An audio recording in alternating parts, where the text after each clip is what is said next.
বলার সঙ্গে সঙ্গে ওই আল্লাহর বান্দার ভিতরে আল্লাহর ভয় আল্লাহ পয়দা কইরা দিল।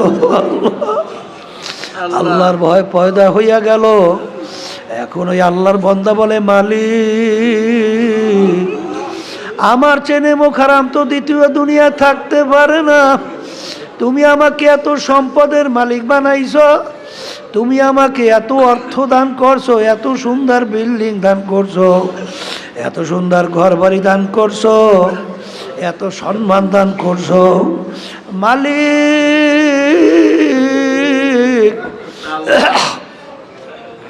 আর তোমার এই বান্দিকে তুমি সম্পদ দাও নাই, এত গরিব বানাইছো, সন্তানগুলা পেটের ক্ষুধায় মরণাপন্ন, এই অবস্থায়ও তোমাকে ভোলে নাই, এই অবস্থায় জাহান্নামের ভয়, তোমার আযাব গজবের ভয়, তার শরীরের চামড়া থর থর করে কাঁপতেছে।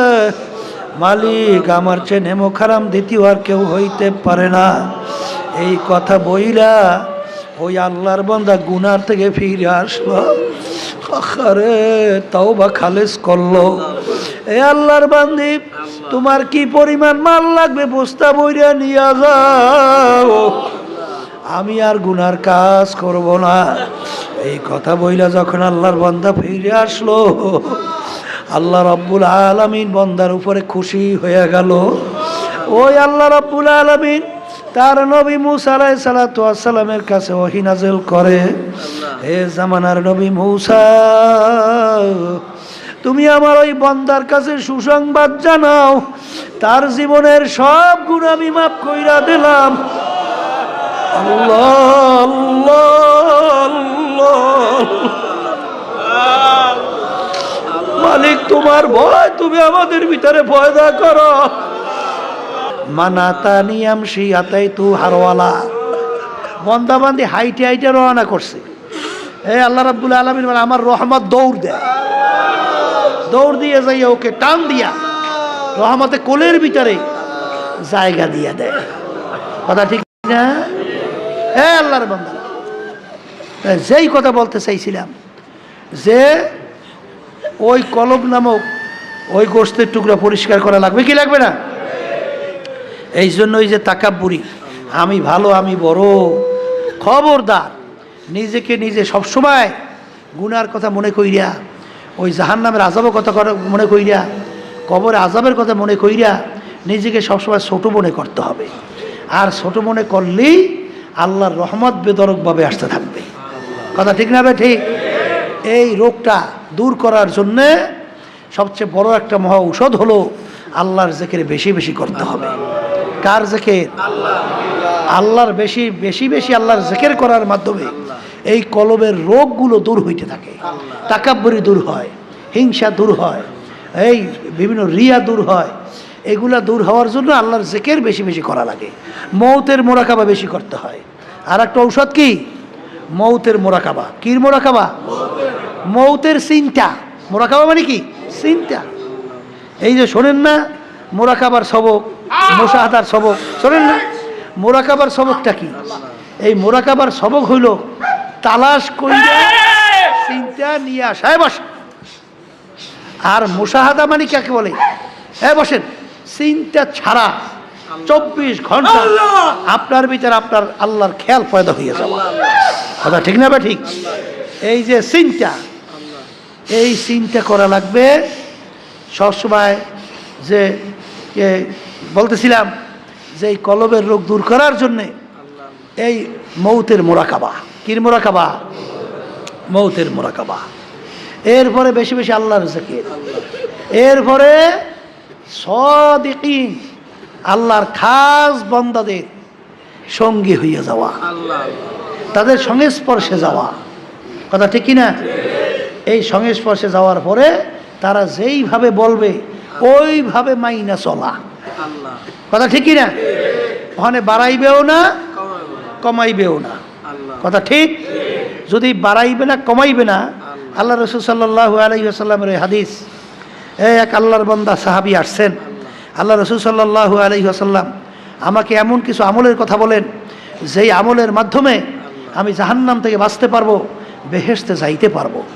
আল্লাহ রাসূল সাল্লাল্লাহু আলাইহি ওয়াসাল্লাম তাকে বিভিন্ন আমলের কথা বললেন।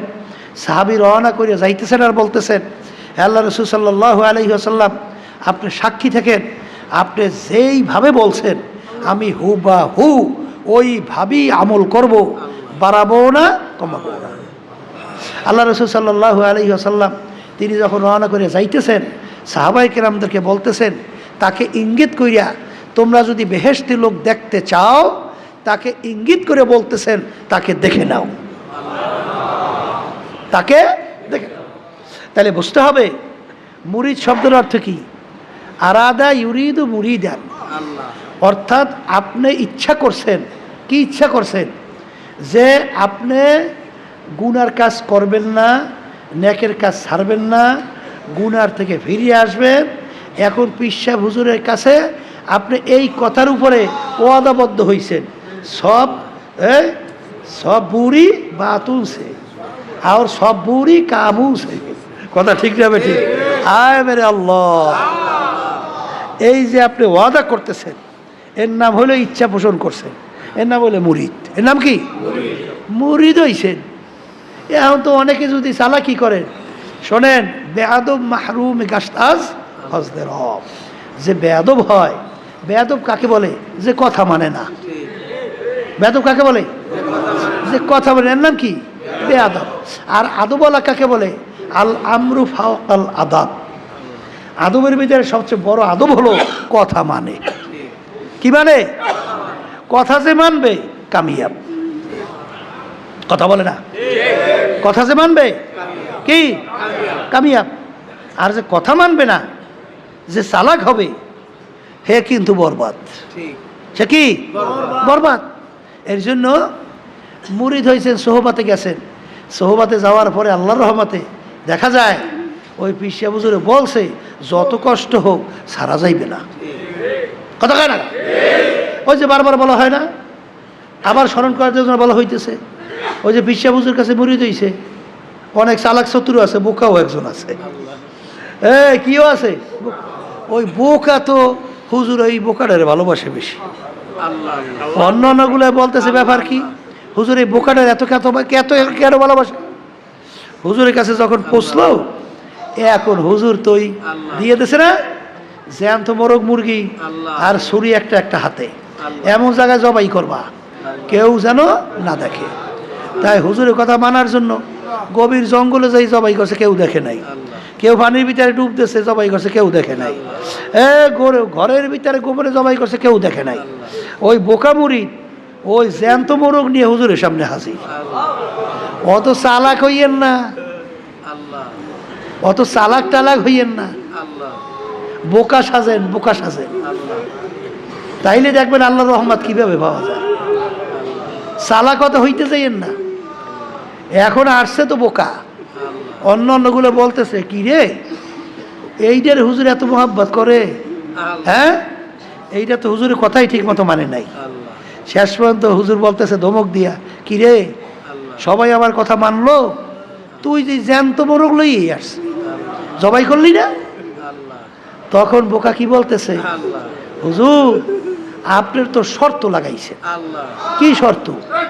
এমন জায়গায় জবাই করো, এমন জায়গায় জবাই করবো কেউ যেন দেখে না।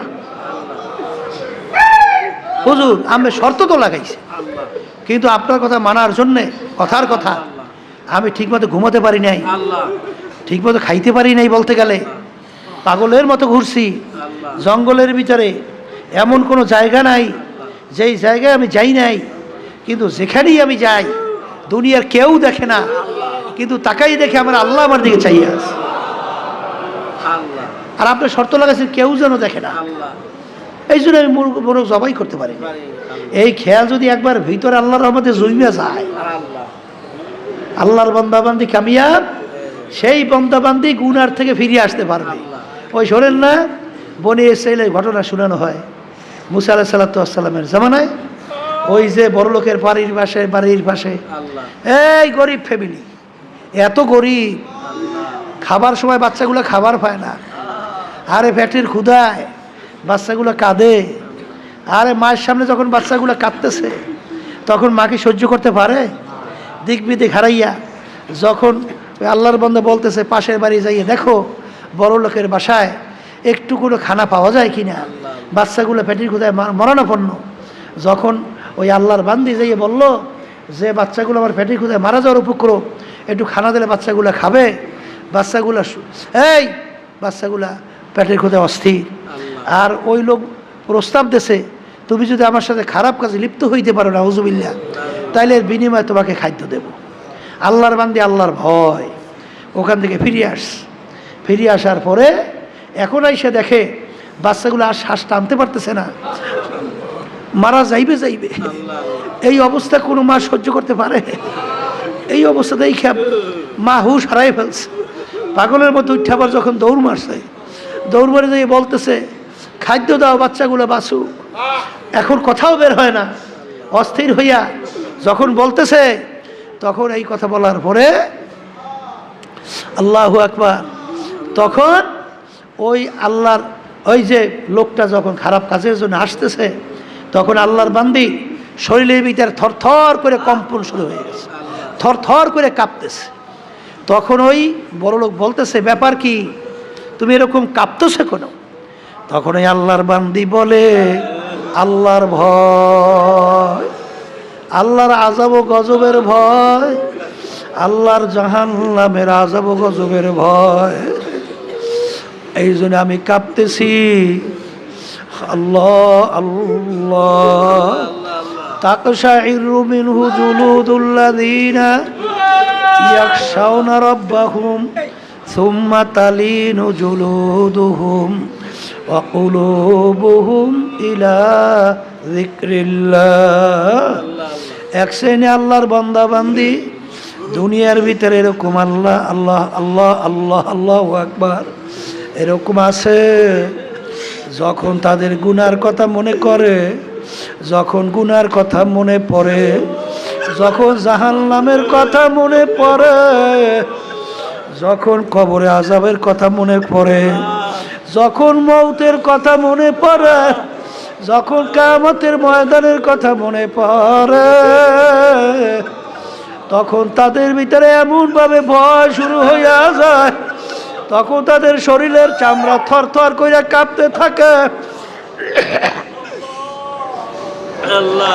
তাদের কলবটা থরথর করিয়া কাঁপতে থাকে। আরে এই কথা বলার পরে ওই আল্লাহর বান্দি বলে আল্লাহর ভয়, বলার সঙ্গে সঙ্গে ওই আল্লাহর বান্দার ভিতরে আল্লাহর ভয় আল্লাহ পয়দা কইরা দিল। আল্লাহর ভয় পয়দা হইয়া গেল। এখন ওই আল্লাহর বান্দা বলে মালিক, আমার চেনে মোখারাম তো দ্বিতীয় দুনিয়া থাকতে পারে না, তুমি আমাকে এত সম্পদের মালিক বানাইছো, তুমি আমাকে এত অর্থ দান করছো, এত সুন্দর বিল্ডিং দান করছো, এত সুন্দর ঘর বাড়ি দান করছো, এত সম্মান দান করছো, মালিক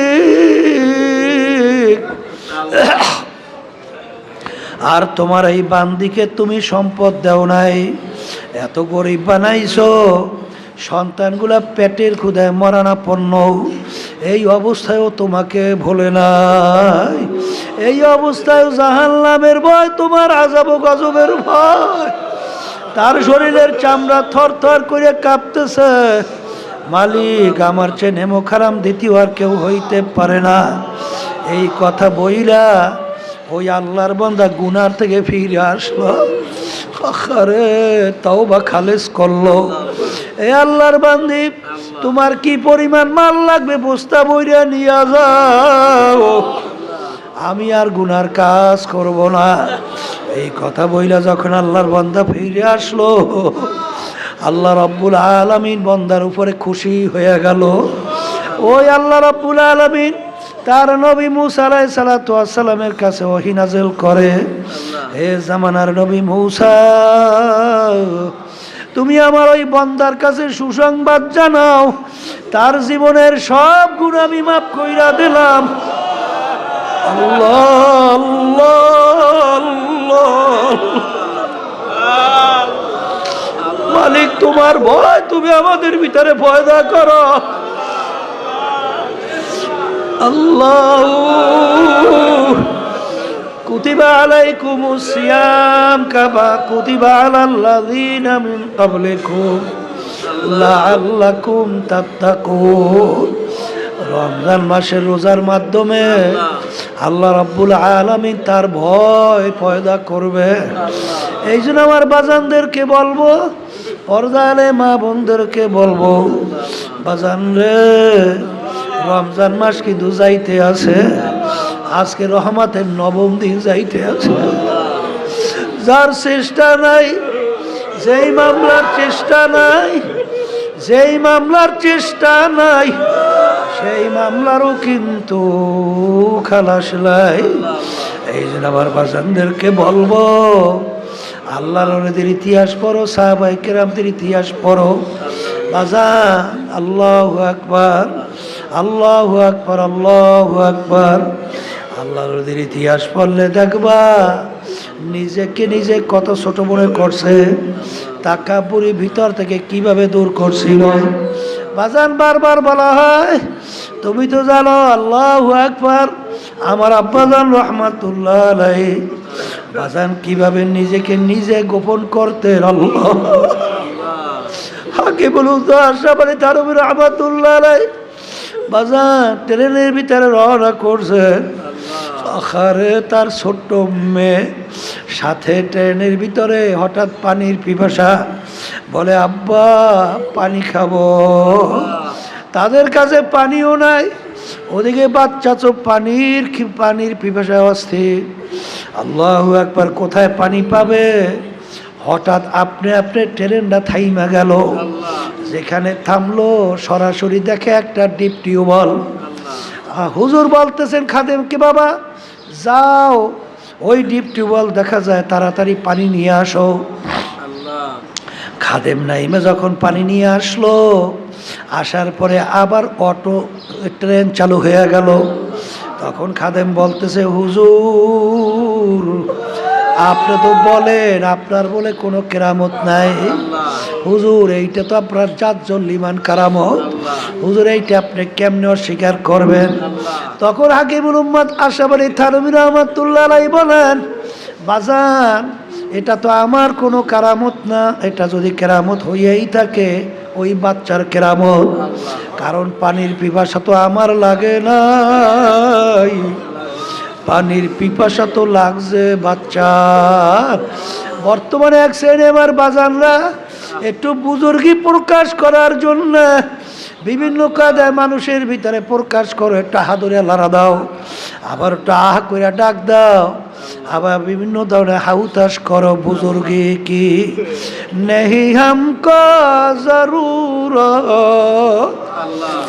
গোলাম আপনা বানালে আয়ে खुदाया। बुजुर्गी की नहीं हमको जरूरत, গোলাম আপনা বানালে আয় খোদায়া। আসলে তোমার আবার চেষ্টাও নাই, চিন্তাও নাই। বাজার আমার আব্বাজান রহমাতুল্লাহ আলাইহি, আরে এত বড় মানুষ, মনে হয় দেলটা ছিল বাচ্চাদের মতো। ওই বারবার অনেক সময় বলি, আখারে অনেক সময় যখন জিজ্ঞাসা করতো মোবাইল কে, কলে আমি ফজলুল করিম। কোন ফজলুল করিম? আমি চরমনাইর ফজলুল করিম। তখনও বলে না পীর সাহেব চরমনাই ফজলুল করে। আর বর্তমানে তো এক শ্রেণী আমরা উপাধি লকব লাগাবার জন্য পাগল, কিন্তু এ পাগলের দলেরা মস্তে আশেক মস্তে মাসুক বাদশাহ মালমা পীরে মস্তে সিরে মস্তে শেখ দর আসরার মা। কিসের পাগল হইছো? কিসের পাগল? পাগলামি বাদ দাও, পাগল হও তো আমার মাওলার পাগল হও। বাজান ওয়ালাকাদ কাররামনা বানি আদম, আমার মালিক মানুষকে সর্বশ্রেষ্ঠ সম্মানিত করে বানাইছেন। এটা কিন্তু বংশের দিক থেকে না, টাকা পয়সার দিক থেকে না, সৌন্দর্যের দিক থেকে না, শিক্ষার দিক থেকে না, চালাক চতুরের দিক থেকে না, পীরের দিক থেকে না, মুক্তির দিক থেকে না, আরে অমুকের বউ হওয়ার দিক থেকে না, অমুকের স্বামী হওয়া, অমুক টমুক হওয়ার দিক থেকে না, আরে সম্মানিত হওয়ার একমাত্র মাপকাঠি ওই যে আমার মালিক তোমার আমার ভিতরে গোশত নামক কলব দান করছেন। ওই কলব যার ভালো, সেই মানুষই আল্লাহর কাছে সম্মানিত। আর এই কলব ভালো কিসে হয়, খারাপ হয়? কলবের উল্লেখযোগ্য 10টা রোগের ভিতরে বড় রোগের নাম হলো তাকাব্বুরি, নিজেকে নিজে ভালো মনে করা, বড় মনে করা, এইটা দূর করা লাগবে। আর একটা রোগের নাম হলো হিংসা। এই হিংসা এমন একটা রোগ বাজান, এই হিংসা এর অর্থ হলো পর উন্নতি দেইখা সহ্য করতে না পারা। বাজান এই হিংসা এমন এক রোগ, আমি বলি নাই, কোনো পীর বলে নাই, কোনো মুফতি মুহাদ্দিস বলে নাই, আল্লাহর হাবিব সাল্লাল্লাহু আলাইহি ওয়াসাল্লাম বলছেন, আল হাসাদু ইয়াকুলুল হাসানাত কামা ইয়াকুলুন নারুল হাতাব আও কামা ক্বালা আলাইহি সালাতু ওয়াসসালাম। আল্লাহর হাবিব সাল্লাল্লাহু আলাইহি ওয়াসাল্লাম বলেন, যার ভিতরে হিংসা থাকবে, পর উন্নতি দেখে সহ্য করতে না পারা। এক শ্রেণী আমার বাজানরা বহু বছর পর্যন্ত চরমনাইতে আসে, যে তখন বলে আমি পুরান মুরিদ, আমার মূল্যায়ন করা হয় না। এ আল্লাহর পাগল, তুমি কিসের পাগল হইছ? কিসের পাগল হইছ? তুমি পুরান মুরিদ হইয়া অন্য নতুন মুরিদকে সহ্য করতে পারো না। কিন্তু বাজান ভালো কইরা যাই না রাখো, আমি পুরান মুরিদ, আমাকে কেউ মূল্যায়ন করে না। ওকে মূল্যায়ন করে, ওকে কিভাবে ক্ষতি করা যায়, ওর দোষ ত্রুটি বিভিন্ন কায়দায় আলোচনা করো, ভালো করে মনে রাখো। এইটাও কিন্তু একটা কলবের রোগ, গীবাত। এই গীবাত যার ভিতরে থাকবে, তুমি কপালে দাগ পরাইতে পারো, তুমি বহুত তাসবিনিয়া জিকির করতে পারো, 10 বার হজ করতে পারো, বিভিন্ন ধরনের দান সদকা করতে পারো, কিন্তু এই গীবাত এমন একটা রোগ। আল্লাহর হাবিব বলেন, হক্কুল ইবাদ, হক্কুল ইবাদ বলা হয় বান্দাবান্দির হক। বান্দাবান্দির হক যে নষ্ট করবে, শত নামাজ পড়বা, 1000 রাকাত নামাজ পড়বা, তোমার কপালে দাগ পড়বে। তুমি বহুতবার হজ করবা, বহুত দরবেশ হইতে পারবা, কিন্তু যদি তুমি কারো বিরুদ্ধে, যার ভিতরে এই রোগটা আছে, রোগটা আছে, সেইটা তার পিছনে যদি আলোচনা করো, এইটা শুনলে সে কষ্ট পাবে। এটার নাম হইল গীবাত। এইটার নাম কি? সব সময় মাপকাঠি মনে রাখবা। আল্লাহর হাবিব সাল্লাল্লাহু আলাইহি ওয়াসাল্লামের দরবারে এক মহিলা ছিল, মহিলাটা সাইজে একটু খাটো ছিল। যাওয়ার পরে আয়েশা সিদ্দিকা রাদিয়াল্লাহু তাআলা আনহা বলেন, এ আল্লাহর হাবিব, মহিলা তো একটু খাটো। আল্লাহর হাবিব বলেন, আয়েশা তুমি গীবাত করছো। আয়েশা সিদ্দিকা রাদিয়াল্লাহু তাআলা আনহা বলেন, হে আল্লাহর রাসূল, এইটা গীবাত কিভাবে হলো? আসলে তো মহিলাটা খাটো।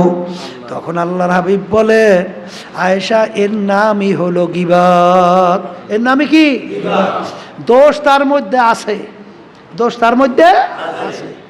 তার পিছনে আলোচনা করলে, সে শুনলে কষ্ট পাবে। এর নাম কি? গীবাত। এর নাম কি? গীবাত। এই রোগটা অনেকাংশে মহিলাদের ভিতরে বেশি দেখা যায়। মহিলারা বৈশা একজনকে খুশি করার জন্যে আর একজনের বিরুদ্ধে খুব সুন্দরভাবে উপস্থাপন করে। আছে না নাই? আছে না নাই? মানে তার কাছে ভালো হয়, হ্যাঁ, তার খুব প্রশংসা করে। এবং অন্য যেমন ভাই ভাই বউদের মধ্যে আর এক ভাই বউর কাছে যাইয়া বিভিন্ন কায়দায় কায়দায় লাগাইয়ে দেয়। এই এক শ্রেণী আছে না? এগুলার সকলখোর বলা হয়। সকলখোর কে বলা হয়? সকলখোর। ওদিকে আবার গীবত। কথা ঠিক কিনা? আর সবসময় মনে রাখেন, এই গীবাতের গুনাহ হক্কুল ইবাদ।